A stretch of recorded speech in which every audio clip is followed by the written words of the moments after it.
Well, the media is shilling hard for Kingdom Come Deliverance 2. As you can see, how to romance Hans. Romance Hans. Romance Hans. Oh my gosh. I can talk pretty one day. I'll edit this out, guys. Don't worry. Absolutely crazy. And they're showing the disgusting gay sex scene in here. And of course, ruining two characters from the original game, not just one at this point. While the media says it's the best game ever. And it doesn't seem to be deterring anybody from actually playing. It's really, really weird. I mean, as a straight man, I just kind of go, oh, nope, I'm out. I don't want any of this stuff, and I don't even want to be around it because it's disgusting. But hey, diversity and inclusivity, I guess, wins this time around for some gamers. We'll get into this in just a moment. Please hit the like and subscribe button. This game's been signaling the woke all the way around, all the way through the last couple of months, and it's sad to watch them do this. But you can't, I guess, stop all of them. It is what it is. Please hit the like and subscribe button. Join us here, my friends. And if you are interested in some cool crusading action, this is my comic book Deus Vult, and it's available on print and digitally on NDM Express. This is a wonderful web store that I've partnered with to sell my books, and I'm actually working on book 2 right now. My artist just turned in a beautiful page with him fighting a dragon. It is awesome stuff. So we have some wonderful crusading fantasy for you on NDM Express. If you like this, you will enjoy it, and if you want what Kingdom Come offered, like from a real crusading character in the first one, this is a great one you can check out right here. I'll put this in the description below. I've got my full links down there. Also on MDM Express, if you're a weeb like I am, I've got my Desu Volt t-shirt. This is a pretty funny one as well. Nice one to rock. I love the t-shirt quality that these guys go with here. We have full merch and full bookstore in the description below. Thank you so much for supporting us, guys. Really appreciate you being there. All right. So this is IGN's new How to Romance Hans in Kingdom Come Deliverance 2. The medieval world of 1403 Bohemia can be a lonely and dangerous place. I hate these people so much. I really do. While Henry often gets himself involved in all sorts of lovable mischief, especially with the Bath Maidens, there's one potential romance option in the action RPG that stands out above the rest. Lord Hans Capon. Yes. Oh, they love the gay sex over at IGN. That's really what they're all about, and that's why they rated this game a 9 to begin with. You know what the agenda is all the way around. It's always to promote this. It's always to push the homosexual agenda. They haven't changed anything. You got to remember, this all goes back because this came out that this game was going to get banned in Saudi Arabia. Daniel Varva from the studio denied it and then went out there and called gamers Nazis who opposed it, right? And so this is the typical leftist sort of thing that you see all the way around. Then the community manager came up and you saw Steam post these code of conduct that said they're going to ban anybody for being homophobic and transphobic, right? They went full leftist on this front.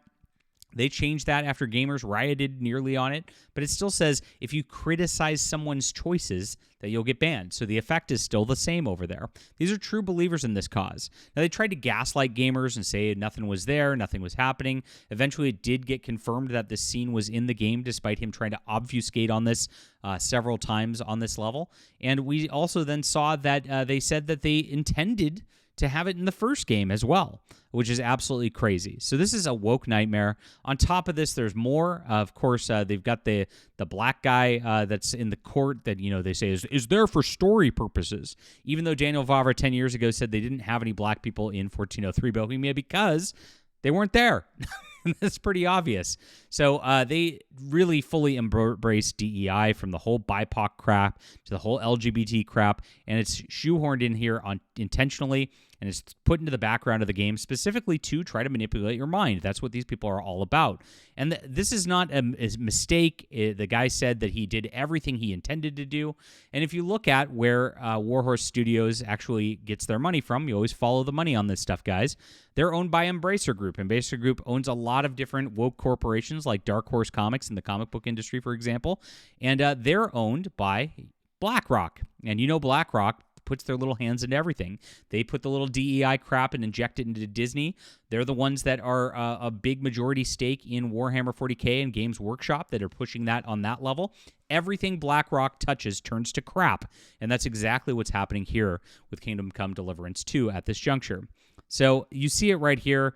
They have a full detail of like how to get this going and how to push this homosexual scene into the degeneracy that ends up being the graphic one, which I'm not going to show on the channel because, this is YouTube. And on top of that, you don't need to see it anyway because it's disgusting. So where are we going with this? What's the media doing? Completely shilling for it. Surprise, surprise. This is what we're seeing around here. 88 out of 100. IGN Portugal says it's like perfect. Dexero says it's great. GameStar says it's great. IGN Italia, 90. This is super, super going with this. Games Hub seems to be the one that's actually saying something interesting about this. Unabashedly demands you meet its level, which I find somewhat admirable, but I constantly found it to be a miserable slog to engage with, where everything was 10 times more overblown than it had any business being. There's a fascinating sandbox deep within it, but digging through the mountain of muck to appreciate it was simply more than I could stand most of the time. You don't get a lot of that out there. Now, Daniel Favre actually is out on his X, and yesterday was actually slamming this review and trying to attack the reviewer, and you could see exactly like how these people operate every single time. You give the access media shilling out there, and then you get your golf claps. Otherwise, this all goes through. This is par for the course, and like I said, these corporate entities always do this. Now, if you look at the Steam charts, Kingdom Come Deliverance 2, okay. And you can check this out right here. It's doing really, really well because of the hype from the first game, basically. 147,000 players are on this, which is a big win for this. So get woke, go broke does not happen every single time, my friends. It is going to be a thing where it happens sometimes. You saw it with Dragon Age. You saw it with Conquered. You saw it with Suicide Squad Killed the Justice League.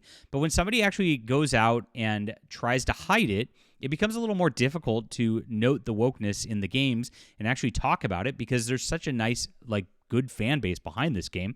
And for good reason. The first game was excellent, and everybody does have a good fan base relationship with this game already. And so making it for the second one does a thing. Once they find out that there's a bunch of wokeness in it, apparently there's some weird virtue signals towards Judaism too in it as well, which is very odd. And once they find out that sort of deal, they are going to, of course, just back off for Kingdom Come 3 whenever they come out with this, because, of course, with this being a success, you can guarantee that there's going to be another one coming out very, very soon. And they're going to double down because they're going to just push it even harder in the next one. And when they do that, they're going to have problems with it, of course, because that's what happens every single time. For now, they've not destroyed their franchise yet. And it's close enough to where people are just going in on it. And, of course, with the media backing it full because it's clearly agenda-ridden, and this is why they're backing it full. You can see IGN going out with this is not a coincidence. It's not just a mistake. It's not just a random thing. This is what the access media wants to push for these sorts of things. You could tell exactly why they're doing it and why they're calling this game such an epic. This is what they did. They called Dragon Age the Veilguard a 9 out of 10 as well. You got to remember this, guys. And so this is the agenda exposed right here. It's really, really sad to watch, but this is par for the course for what we've seen from the gaming media and, of course, the responses from this so far. All right, leave a comment down below with what you think about this. Are you going to be playing this gay game? 147,000 are okay with the gay, I guess. Yikes. Hit the like and subscribe button, my friends, and don't get brainwashed by the mainstream media. Check out some alternative media. This is Deus Volt. This is great crusading stuff. You're going to love it. It's in the description below. Thank you for being there. And if you want to grab a t-shirt too, Desu Volt. This is definitely a theme that we love. And that's why it's so offensive. When you call a game Kingdom Come, it's a reference to the Our Father. It's a reference to Christianity. It's shoving it in our faces. This guy made the post the other day where he's attacking Christians and attacking Christian art, mocking us. We know where they stand, and we know what this is about, and it's really, really sad to watch. I'll throw these in the description below along with my other links, guys. Thanks for being there. We'll be back soon.